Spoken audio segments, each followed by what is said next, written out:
Good morning, beautiful people. What do you do when you get in a rut? Like, what is your go-to when life is lifing? It may be because of circumstances outside of your control. It may be circumstances within your control, but how do you approach getting out of a rut? And more importantly, how do you avoid a rut? Well, that is exactly what we're going to talk about. And yes, I'm driving. So I will definitely be focused on the road. So don't leave any comments down below about, you need to be focused on the road. I'm totally focused on the road. I'm just talking to you like a girlfriend talk on the way to work. And the reason that I'm doing this in my car is I got in my car and I backed out the driveway and I was thinking, this is exactly what I talk about in my videos all the time, like how you can avoid getting in these kinds of situations.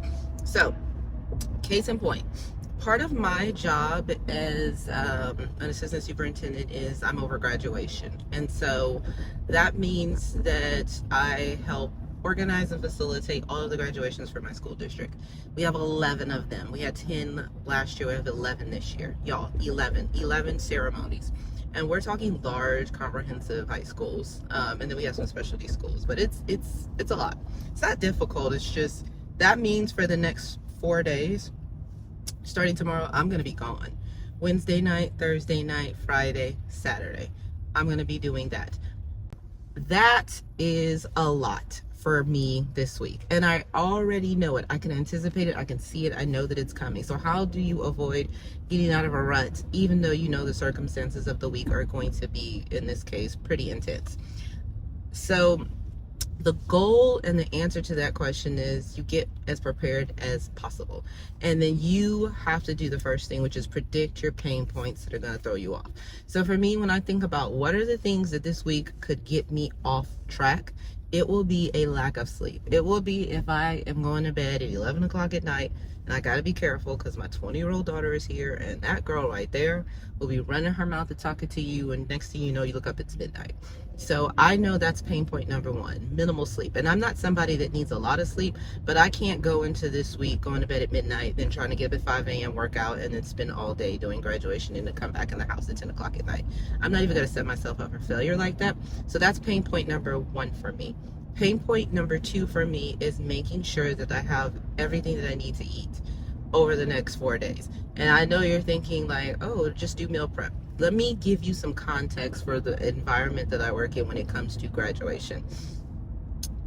We are there all day for the most part. So when we're there all day, that means that we have food brought in from different vendors, caterers, and of course it's graduation. So though we're not gluttonous with it, we do make it nice for our school board. And so that means, y'all, there will be like catered pastas and chickens and sauces, and then you'll turn around and then it'll be lunch, and it'll be box lunch sandwiches. Then you'll turn around and it will be like breakfast, and it's like grits and eggs and bacon. Like, it's never like, oh, a muffin and fruit.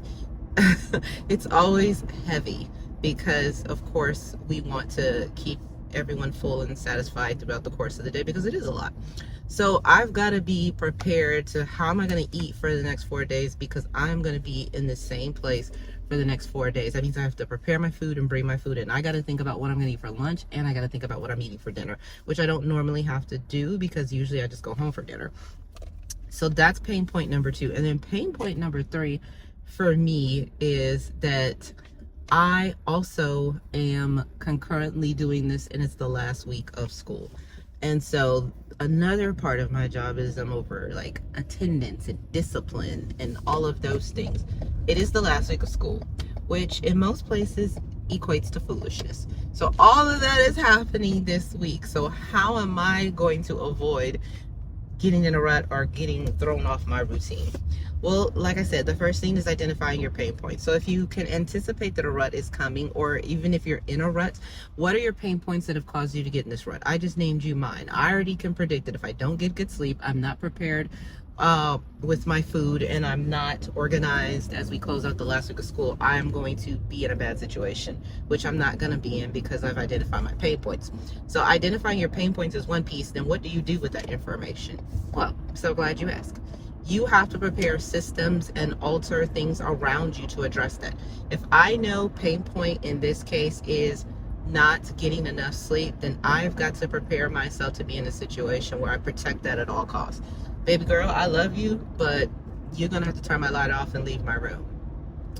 Hey, I know I'm getting in at 9 o'clock, 10 o'clock at night because we just wrapped up graduation and I want to sit down on the couch and get on my phone and get on TikTok and check emails or whatnot.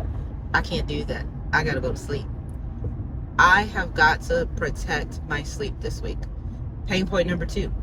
I already know that I have got to be in a situation where if I don't prepare the food around me, I'm going to grab something that I don't need, and that can cause a vicious cycle. And quite honestly, because I am finishing out the last week of 75 Soft, I need to really be finishing out super strong.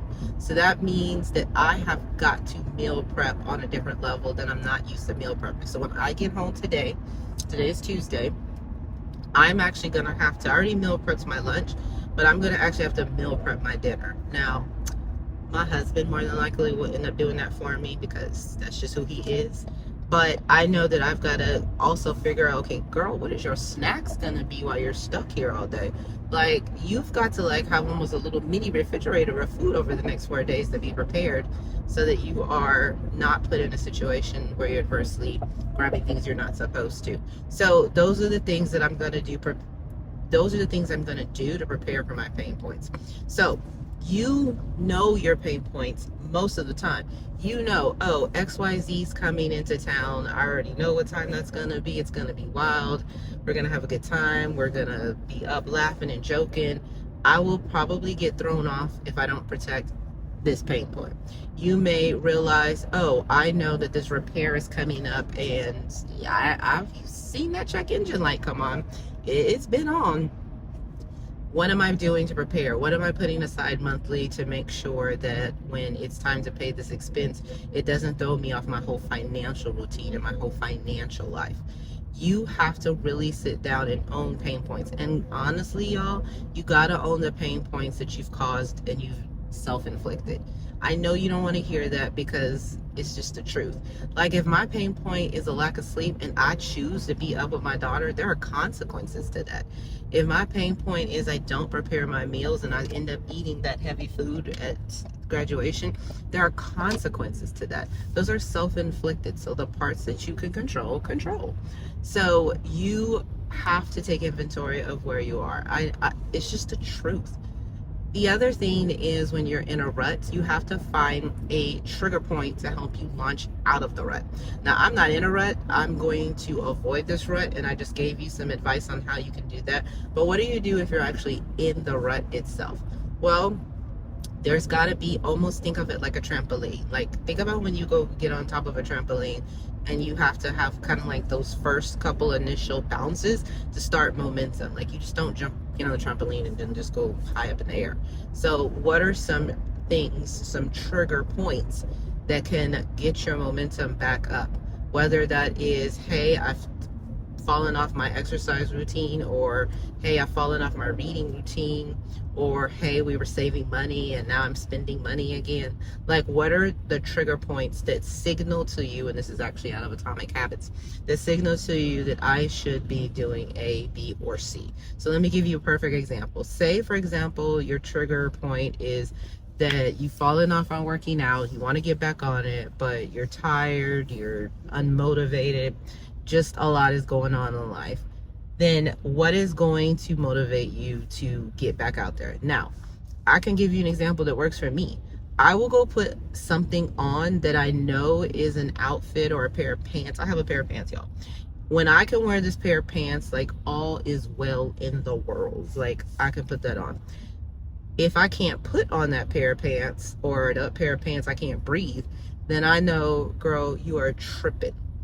So I will go put like things on that I have earned my way back into. So the other day, there's this blue dress. It's a size 8. My goal was to get back in a size 8. I put it on. I can wear it again. Like, I can wear it, but I wouldn't wear it to work until probably I lose another, like, maybe 5 to 7 pounds. But I can definitely wear it where I'm not bulging out and looking crazy. So my point is that I earned my way back into that dress. Like, whenever I get into a physical rut, like, let me go put this stuff back on.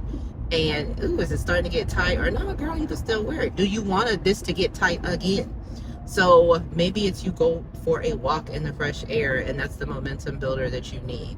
Maybe if you are overspending money, you go look at your checking account and start adding up how much you have eaten out, how much money you spent on restaurants, and get a reality check. If you've fallen off your reading routine and your goal was to read 10 books this year and you haven't even read one, then what are you doing with your screen time? Like, y'all, whatever it is that's got to shock you back into reality, do it. Like, shock yourself back into reality so that you can actually go and have momentum towards the things that you want to do. And then the last thing when you get into a rut, y'all, is you have to give yourself some grace. But you've got to be careful, and I talk about grace all the time. There's a difference between giving yourself grace and understanding the season that you're in and allowing yourself to wallow in the excuse of the season that you're in. Like, life is hard. Life can be traumatic. Life can be unfair. But life doesn't say, hey, it's unfair, it's traumatic. This is your excuse to be fat. This is your excuse to be broke. This is your excuse to be lonely. This is your excuse to let those people walk all over you at work. Like, that's not what life is telling you.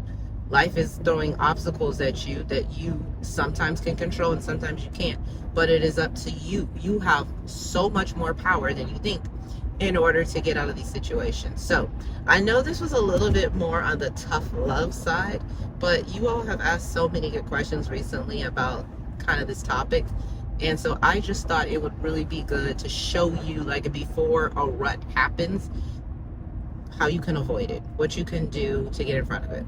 So as always, I hope you like, comment, and subscribe, and I will see you in the next video. Maybe I'll do another car vlog. I'm not sure. I'll see y'all later.